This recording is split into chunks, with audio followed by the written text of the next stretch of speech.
Maybe you sit between the ladies. Nafi,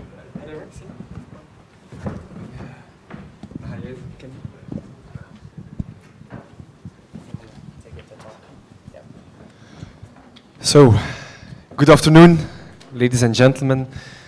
Happy to have you all back here in this big room to see a lot of familiar faces from our colleagues in Belgium and the international press.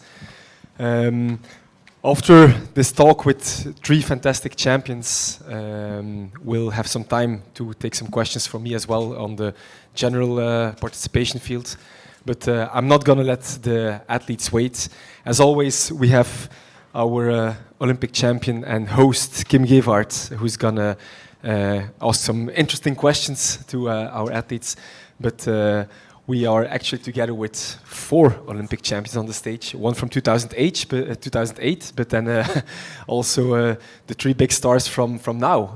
So Nafi Thiam, welcome, Mondo Duplantis and Sifan Hassan. I'll give the floor to Kim, and then I get back to you guys. Yes, also from me, welcome here on this international press conference for the Allianz Memorial of Van Damme. I am so delighted to sit next to these 3 wonderful champions. And let me start with you. And I would like to ask you first, how can I name you best? Is it Mr. Olympic Champion, Mr. Duplantis, Mondo, or Armand? How do I call you? Well, I usually go by Mondo, but you know, Olympic Champion or regular, those all sound pretty good to me. They have good rings. They have good rings to it. Yeah. Okay, Mondo, thank you. I wanted to ask you, how was it to bring that golden medal home? Sweden must be so very proud of you. Yeah, I mean, I think I didn't realize the magnitude of the Olympics until it actually happened. I mean, of course, you know, building up to the event, it was a lot of stress, a lot of pressure, and everybody was talking about it. We've been talking about it for the past, feels like a long time, especially after the postponement. So just talking about the Olympics, talking about it, and then, you know, when it finally happened, and I was able to go back to Sweden after I was able to accomplish the gold and be able to bring that back, it was a really surreal feeling, and it was really crazy. Even just walking on the street and stuff, you can feel how big of a deal it was for everybody, because, you know, I've accomplished some decent things, and I've, you know, broken the world record and stuff like that, but nothing compares to the reaction that I've got, like this Olympic gold. Is it still possible for you to just walk into the street with our people lining up and waiting for their signature? I mean, I think I could still live you know, a pretty normal, decent life, but it's a lot of people recognize me now in Sweden. That's for sure. Yeah. And Nafi, how is that for you, dealing with all this attention? Because Belgium really loves you. Eh? How is it for you to be back home now with your golden medal? It's great. I have to say I didn't see so much people since I came back, because I had to leave immediately again after, so I was not at home a lot. But it's great to be competing this evening and to be able to celebrate with the Belgian crowd. It's always special to be here, but especially after the Olympics and having a gold medal, I think it's going to be really special. Yeah. Yes, absolutely. And Sifan, you were called the Queen of the Tokyo Olympics, doing what nobody thought was possible to do, bringing home 2 gold medals and a bronze. How do you look back on your Olympic Games? The first 1 week, I couldn't even believe it, and I really had a lot of nightmare, and yeah, but now I'm really happy. I look back, it just happened. Yeah, I did it what I want to do, and that was my dream, and I'm really happy. But now it's just life is go on, it's normal. Now we focus on the future. Yeah, I'm really happy. And how are you feeling now? Still a little bit tired or recovering well? No, actually, this actually for me, it's this couple days, I feel just me, like myself, and in before, after Olympic, and at Olympic, I really had a lot of stress, and when I went to Eugene, I don't even know what to do, and I was sometimes being successful is also not easy, because you don't, yeah, it's hard, especially after getting Olympic, you know. I never had a first medal at Olympic, 2 gold and 1 bronze. For me, it's a really big deal, and it is so hard for me to become just to come back to myself, to find out myself, but To calm down a bit. yeah, that's- exactly, to calm down, to just focus on the future. But now, this couple of days, I feel myself, and I really had also good training, and yeah, I'm happy. I'm just normal. It's like a dream that's all of a sudden a reality, a little bit like that, and you have exactly. to realize it. Mondo, how do you look back on that Olympic Games? It was a childhood dream come true.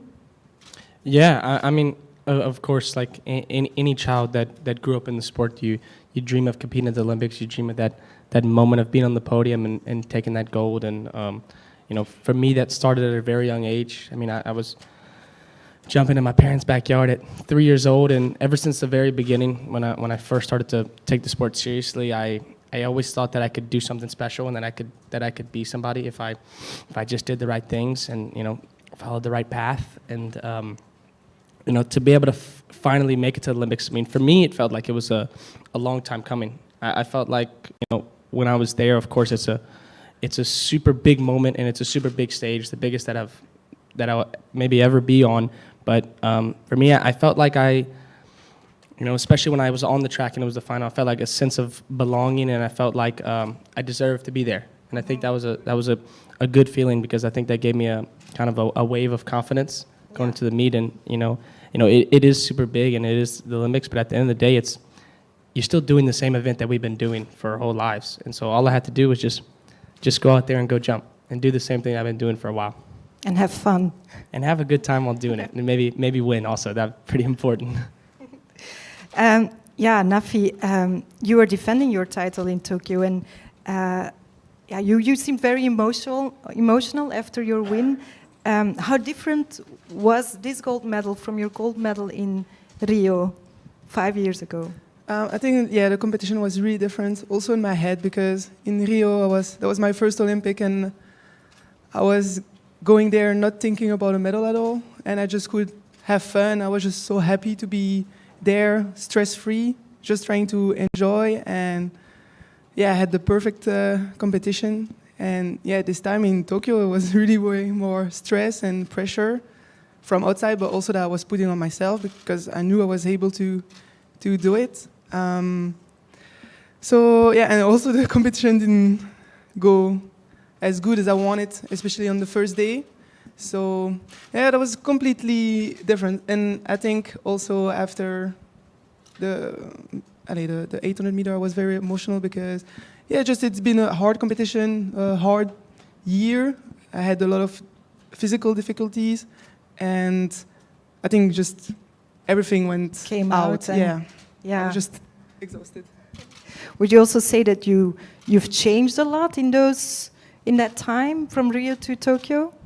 Yeah, definitely. I think I took a lot of experience too. I was 21. I'm 27, so I gained a lot of physical strength, of course, but also in my head, I see things differently, I guess, which is not a bad thing. I just learned a lot about myself and about the top sport and the competition. So but it's good that I had both, and to see the difference, I can really realize how much I've grown. Sifan, also you, I imagine a lot of things that you have changed a bit. Also, you changed your training environment the last couple of years. It was actually for me, Rio was like, I was really the best, I was in the best shape, and I actually don't get injured, and that year I get injured, and it was just breaking my heart. I thought I'm going to stop with the sport anymore, I'm not going to continue. I actually stopped for 2 months, and I just come back, and alhamdulillah, now I get 2 gold and 1 bronze. That is just, it's a lot of different. I had a lot of challenge, and I leave all my friends, all the country, and I moved to US and by my own, and the training, I get also more matured, and I work hard. It just amazing, I get to challenge myself more than I ever challenged it, and life is just, it's hard, but it teach me a lot. It teach me a lot that as a human being, we are better than what we think, and me also. I think I can keep going. I can improve myself more and more. What I saw in Tokyo is like, I never know my limit. I never know my limit, I think.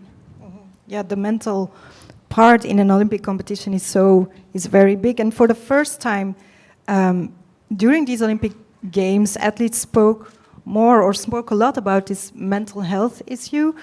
Was it a relief for athletes that there was finally more attention for this matter? Nafi? Yeah, I think it was crazy how much people talked about it. I just think the subject had to go out for people to just recognize themselves. I think it's been going on for a long time, but it's just something you don't talk about. Also because there is maybe that mentality that you have to be a champion, you have to be strong, you have to go through everything and, you know, not having down moments, but everybody has down moments. And I think it's also good for athletes to see that it's happening to all of us, that you are not just the only one struggling. Yeah. Yes, definitely. And Mondo, how do you deal with pressure? I mean, I think it's something that you kind of just figure it out along as you go, because I mean the better you get, the bigger competitions you go into, the more the pressure is going to build, and the more the pressure is going to build upon yourself. You know, when you expect great things out of yourself, especially for me, you know, coming into a year like this where I have the biggest competitions, I expect the biggest heights out of myself. It's, you know, it can be tough, of course, to deal with, but you know, how hard it may be sometimes, you just have to try to keep it as simple as you possibly can, and just try not to go too far away from the reason you started the sport, because, you know, we all love what we do very much, and you got to find what you love about the sport and why you love it so much, and try to stick to that, and I think that'll lead you in the right path. You always seem very relaxed during your competitions. Yeah, ish. I mean, yeah, well, I mean, I don't know. I feel like I'm pretty focused though sometimes. I mean, I have a really good time out on the track because I really enjoy jumping, and I really enjoy being out there competing. But, you know, at the same time, I like to really focus and lock in, and I mean, you know, for me, the most fun thing to do is to jump really high, to do something that nobody's ever done before, win something that nobody ever else has done. And, you know, so I think it's nice to have definitely a little bit of a combination of both, having really fun and getting after it and trying to do something special. Yeah, and talking about pressure, you're also attacking a world record on Friday. Will Friday be the good day? Yeah, well, I mean, any time I step out into the track, I want to do something really special. Mm-hmm. And I want to do things that nobody's ever done before in this sport. I've kind of always had this mentality ever since I was a young kid. But you know, you don't know when the days are going to come where everything's going to line up perfectly, and you don't know when that PB day, that world record day comes. But you know, I feel like I'm in good shape. I know what I have to do to go out there and to jump high and jump to world record. It's not that easy to do. Everything has to work out really good, basically perfect. But you know, I'm gonna do my best. I'm gonna do my best. That's for sure. Okay, thank you. We're looking forward to that. Sifan, you will be running the mile on the Allianz Memorial van Damme. How are you feeling? How do you feel about that mile? What are you expecting? You know, mile always surprised me. As a 10 kilometer, I always step up mile and I always run better. I mean, after Tokyo, I had really hard time into Eugene, but now I'm okay. I really had good training, couple of good training. I will see what happens tomorrow. And I hope I will do my best. Yes, and Nafi, we'll be seeing you in the high jump, and it's going to be a very challenging competition with the top 5 of the Olympics in Tokyo, who will be here in Brussels. What do you hope to achieve? What are you aiming for? I'm gonna be totally honest. I just want to enjoy my time in Brussels. Probably more here for the fans and the crowd, and to be in a stadium with a public again, than to really reach certain performances, because I know I'm a bit tired and I'm not at my best. But I like competition, and I know when I'm going to step on the track, I'm always going to try to do my best.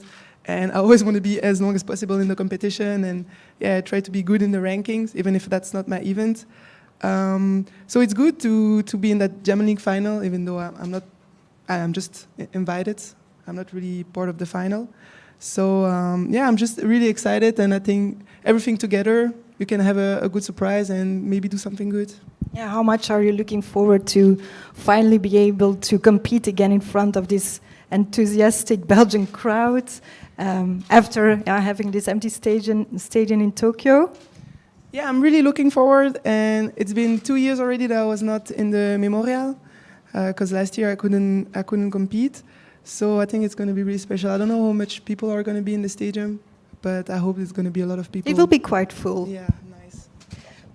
Yeah, Mondo, I wanted to ask you, because it seems that you have your most loyal fans always with you. It seems like your opponents are your biggest fans. They want you to cross that bar as much as you do. It seems it's fun to see. Yeah, I mean, we have a special brotherhood for sure in the pole vault, and you know we want the best out of each other, and we want to see each other do something great. But I mean, when we step out on the track, of course we all want to win. We all want to beat each other. But you know, at the end of the day, whatever I do doesn't change whatever Sam's going to do, or Chris is going to do, or Renault's going to do. I mean, you still, it is very individualized, and you have to. It's just you against that bar. So if there's one left, and whether it's me, Sam, Chris, whoever it may be, then I guess why not just cheer the guy on and try to see something special on that given day. Sifan, you have already run here before in Brussels. What do you think about the Allianz Memorial Van Damme? Yes, I ran a couple times here, but the most I like the public, a lot of people, and the Brussels is always full. And I even done some cross country here. There is a lot of fun here, a lot of people.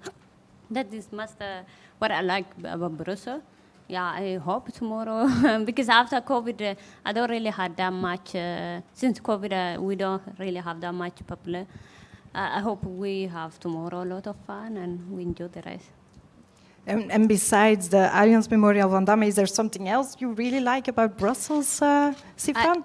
Personality, I like the stadium too.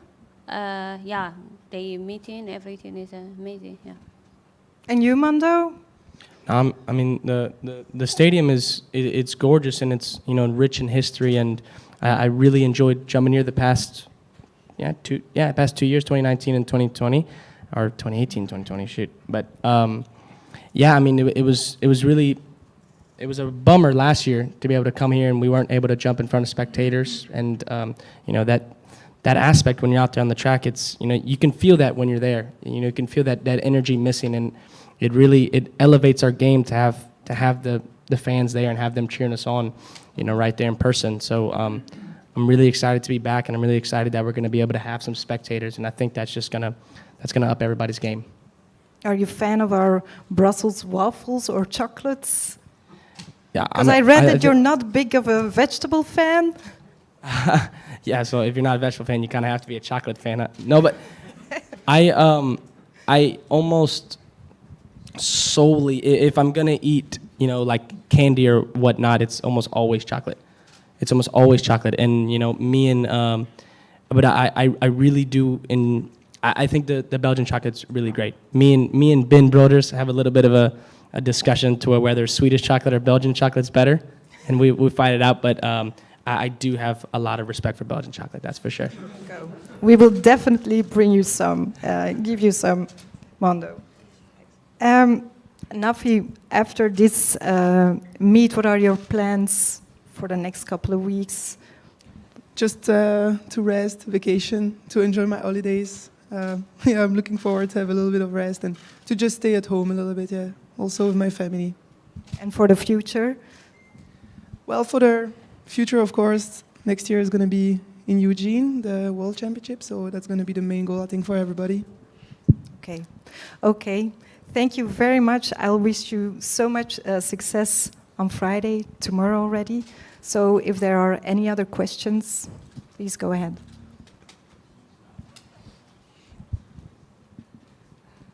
We need a mic, or are we supposed to shout? I think there is a microphone.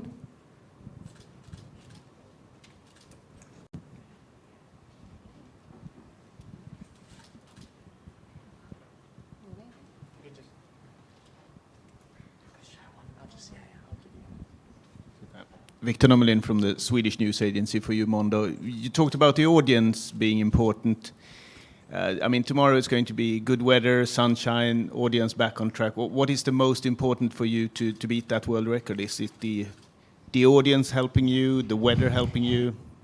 I mean, like I was talking about earlier, I think it's a combination of everything. I mean, you really need I mean, if you want to do something like the world record, you need something close to a perfect day.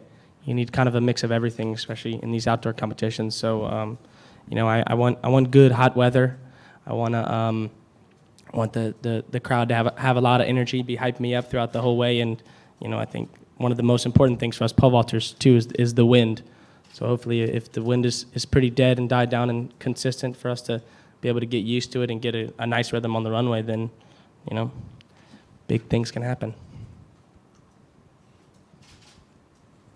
Since I just follow up with another question. So, during the weekend later on, then it's the traditional Finnkampen back in Sweden. You haven't decided yet if you're going to compete in that one or not. Will it depend on your result, or I mean, good result, then you don't compete in Finnkampen, or the other way around?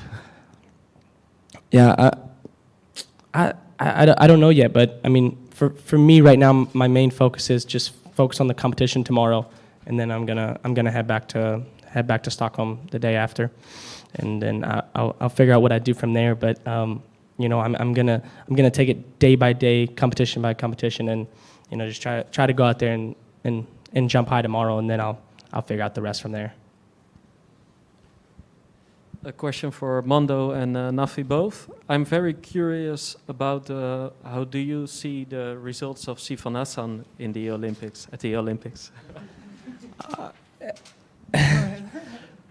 Okay. Well, I mean, for me, I do an event where my approach is 45 meters, and she ran a lot more meters than that in the Olympics. So, I mean, I tip my hat to her for sure. I mean, I have nothing but the most respect for her, and I mean, I think mentally, I think that's so challenging, because sometimes, I mean, I'm out there on the track and I take 5 runs down the runway and I start to feel kind of tired, and I'm thinking, how am I going to push through this? And I just cannot only imagine what Sifan goes through if I'm doing that after like 1,000 meters at most. I would say, yeah, a lot of respect too. It's really impressive, I think, to get just only 1 medal, but just to come back home with 3, like, yeah, it's crazy. And you see the result and you see the victory, but you don't see everything behind and all the work and the sacrifice and the struggle. So, yeah, definitely a lot of respect for her.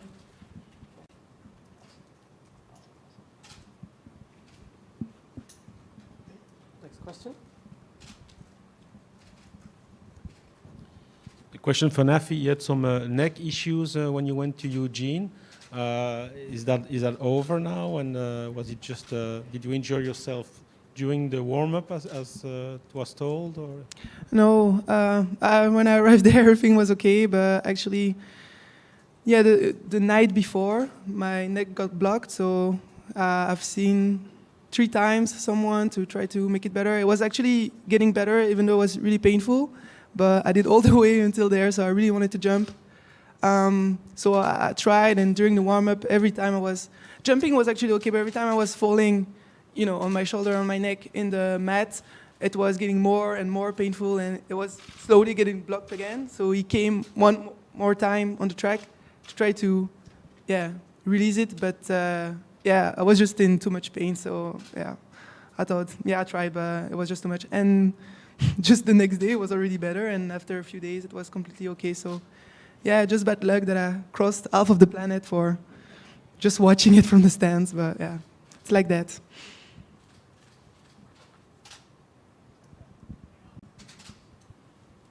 Yes, Mondo, you talked about the magnitude of the games. Did you also feel part of the larger sports community in Tokyo? I mean, did you also follow results in other sports, or did you get to know sportsmen from that you didn't know before?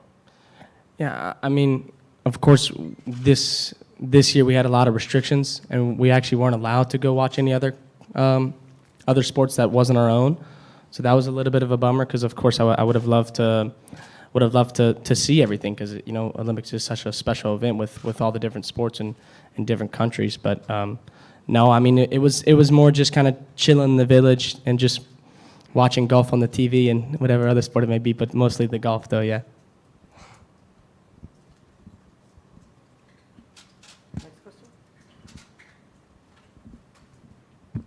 Sifan, can you tell something about changing the plan from a world record, try to break a world record on the 10,000 meters to the running the mile?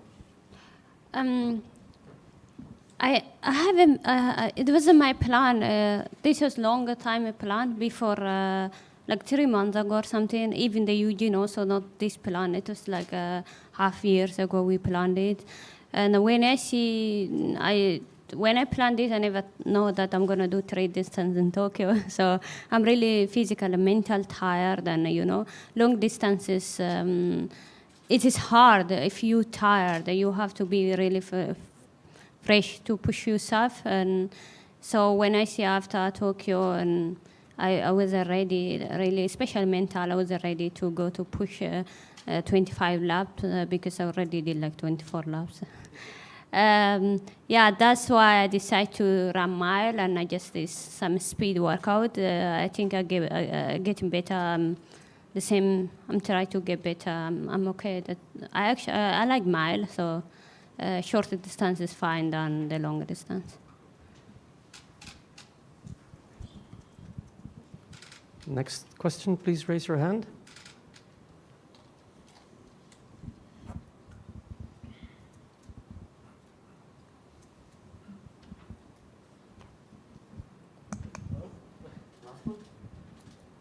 Another one for you, Sifan. Like, how many days did you sleep in your own bed in Portland after the games? Because I heard that you almost immediately flew to fly to Utah again, and now you're in Europe again. So I haven't slept at all on my bed. I think since end of 2019 or beginning of 2020. After COVID, I haven't really went to my home. But this time in Eugene, when I went to Eugene, I went to like for 1 hour, get my stuff and just take some clothes there. And yeah, I didn't sleep there. I just went to the hotel at airport. I sleep there. So, yeah. is that now your home? Or? I think it's not my home, but I think I have no time to move out, and I'm trying to move out. Maybe I just maybe move somewhere in USA, because next year is going to be World Championship in Eugene. Yeah, I have to. Yeah, I need that home, and I need really, because I have to be more in America. I'm also an athlete who's really terrible jet lag. So I need to be more in America, so I don't have a jet lag. I think, yeah, I'm gonna move on, but for different place. One more for you, I can take a final one. We saw Daniel Ståhl was very impressive yesterday in the discus throw. So who is the biggest star in the Swedish athletics team at the moment? Well, he's the biggest guy. That's kind of no debate here on who's the biggest guy. He's about 2 of me, so I think he takes the title of that pretty easily.